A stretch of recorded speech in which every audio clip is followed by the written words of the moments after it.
Hello नमस्कार दोस्तों, आप लोगों के एडमिट कार्ड जारी हो चुके हैं और एग्जाम के भाई साहब सब कुछ आप लोगों को क्लियर हो गया है। कब कौन सी शिफ्ट में और कहां पर आपका एग्जाम होने वाला है। अब बात करते हैं कुछ ऐसी कि जिनसे आप एग्जाम से आउट हो सकते हैं अगर आपने ध्यान से उन बातों की पालना नहीं की तो। हालांकि बहुत सारी चीजें आपके एडमिट कार्ड पर भी आप लोगों को दी हुई हैं और कुछ बेसिक चीजें मैं आप लोगों को बताऊंगा। अगर आर्मी का कोई भी विद्यार्थी आपका साथीगण एग्जाम दे रहा है तो उसके लिए वीडियो बहुत महत्वपूर्ण है। आप उसको निश्चित रूप से इस वीडियो को साझा जरूर करेंगे।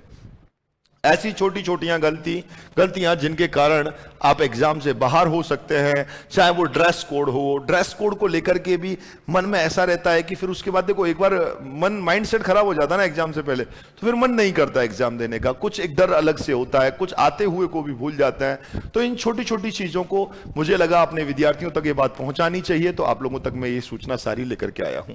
एडमिट कार्ड आप लोगों ने बहुत अच्छे से आपका डाउनलोड कर लिया होगा।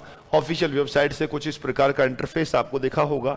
इसका मेरे दोस्तों सही सटीक समय से आप लोगों को प्रिंट आउट निकलवा लेना है। आपको मालूम चल गया होगा यहाँ फोटो भी लगेगा, तो यानी कि फोटो आप लोगों को यहाँ से साथ में लेकर के जाना है। तो शुरू करते हैं, आपको क्या क्या यहाँ से चाहिए। सबसे पहले मेरे दोस्तों कंपलसरी आपको ये चीज तो लेकर के ही जाना है, एक प्रिंटेड कॉपी आपके पास आधार कार्ड की होनी चाहिए।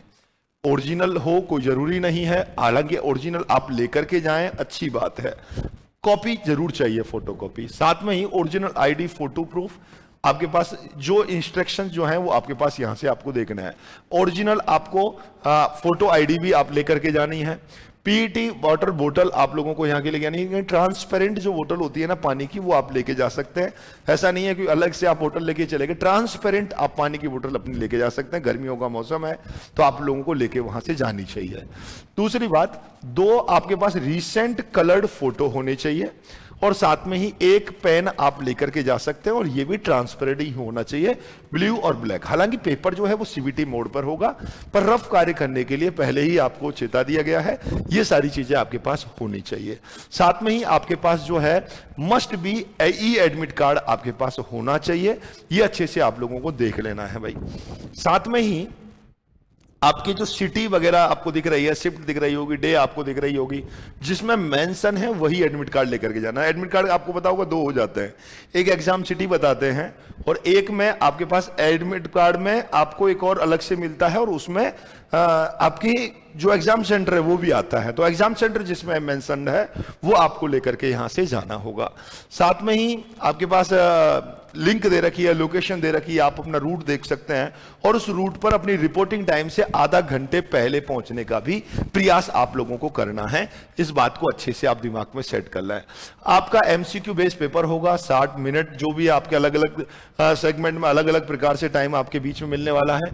और जैसे आप लोग यहां देख रहे हैं नो नेगेटिव मार्किंग, आप जैसे ही आप देखोगे ये बड़ा चौंकाने वाला है। आप हर जगह नेट पे देखोगे तो नेगेटिव मार्किंग है, पर लेकिन इस बार एडमिट कार्ड पर लिख रहा है साफ ही कि भाई टेक्निकल में क्या नहीं और क्लर्क में दोनों में ही लिखा हुआ है कि आपकी नेगेटिव मार्किंग नहीं है। पर लेकिन आप अपने एडमिट कार्ड के पीछे अपना पॉइंट देखें और पॉइंट नंबर में कहूंगा 4 जैसे आप देखोगे तो आपको मिल जाएगा कि आपकी नेगेटिव मार्किंग है या नहीं है।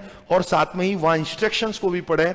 नेगेटिव मार्किंग नहीं है तो सारे क्वेश्चन सही करके लगा करके आए, और नेगेटिव मार्किंग है तो फिर कोई दिक्कत वाली बात नहीं है। मैंने ये जो टेक्निकल का बता रहा हूं, टेक्निकल पर ये लिखा हुआ है कि वहां नेगेटिव मार्किंग आपके बीच में नहीं है, अच्छे से आप लोग देख सकते हैं। ठीक है, लेट आपको नहीं पहुंचना है, समय से पहले आपको पहुंचने का प्रयास करना है। यह सबसे पहली और अंतिम आवश्यकता है भाई। ध्यान रखना, डेली आपके एग्जाम चलने वाले हैं, कोई भी समस्या आपके बीच में नहीं होगी। एक एग्जाम देते वक्त ध्यान रखना, सबसे पहला आपने क्वेश्चंस को विजिट कर लिया है और आपने उसका आंसर नहीं लगाया है तो आपके पास इस प्रकार का ऑप्शंस यहां से होगा। अगर आपने ऑप्शंस नहीं दिया है तो आपको इस प्रकार का सिंबल दिखेगा, और आपने आंसर दे दिया है और आप उससे संतुष्ट हैं तो यह जवाब होगा। आपने जवाब दे दिया है और मार्क एंड व्यू आपने लगाया है, और मार्क एंड व्यू में भी आपने सोचा कि इसका क्वेश्चंस को मुझे दोबारा देखना है, तो आपका इस प्रकार का टिक होगा, वरना आपका सीधा यहां से यही दिखने वाला है।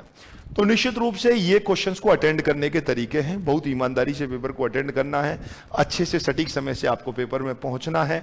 और निश्चित रूप से ड्रेस कोड की अगर मैं बात करूं मेरे दोस्तों, तो आपको कोई बहुत ज्यादा बटन वाला शर्ट नहीं पहन करके जाना है। बहनाओं के लिए मैं बात करूं तो ध्यान रखना, कानों में बाली वगैरह कोई भी आभूषण नहीं लेने हैं, हाथों में अंगूठी नहीं होनी चाहिए, कोई कैलकुलेटर साथ में नहीं होना चाहिए, कोई भी डिजिटल वॉच अपने पास में नहीं होनी चाहिए। बिल्कुल सिंपल लोअर टी शर्ट में बच्चे लोग आराम से जाएं, हाफ बाजू की शर्ट पे लोअर पहन करके आराम से वो टी शर्ट एग्जाम दे करके आए। सभी बहनें सभी भाई इस बात का विशेष ध्यान रखें, गर्मी का मौसम है, सटीक समय से पहुंचना है, पानी साथ में लेकर के जाना है और अच्छे से एग्जाम दे करके आना है। फिर मैं आप लोगों से एक बात फिर कहूंगा, एग्जाम सेंटर पर एग्जाम शुरू होने से रिपोर्टिंग टाइम से आधा घंटे पहले आप लोगों को रिपोर्ट करना है। इसी भाव के साथ मैं आप लोगों को टीम उत्कर्ष की तरफ से बेस्ट ऑफ लक घोषित करता हूं। आपका सेंटर कहां आया है और आपका एग्जाम कब है, प्लीज कमेंट बॉक्स में कमेंट भी कीजिएगा। और जिन विद्यार्थियों को जोधपुर आना हो, उत्कर्ष डिफेंस एकेडमी जरूर पहुंच करके जाएं, जरूर मिल करके जाएं। आप लोगों का यहां स्वागत रहेगा। आप जरूर अपना एग्जाम सेंटर क्या है, कब है एग्जाम आपका, कमेंट बॉक्स में कमेंट करेंगे और साथ में ये वीडियो अपने सभी साथियों को शेयर करेंगे। एक बार सोचेंगे कौन कौन ऐसे ग्रुप है जहां आर्मी के बच्चे एग्जाम देने जा रहे हैं, या ऐसे कौन से बच्चे लोग हैं जो आर्मी का एग्जाम देने जा रहे हैं, वहां जरूर इसको आप शेयर करेंगे। इसी उम्मीद के साथ आप लोगों से विदाई लेता हूं। जय हिंद, जय भारत, सभी को best of luck. Thank you.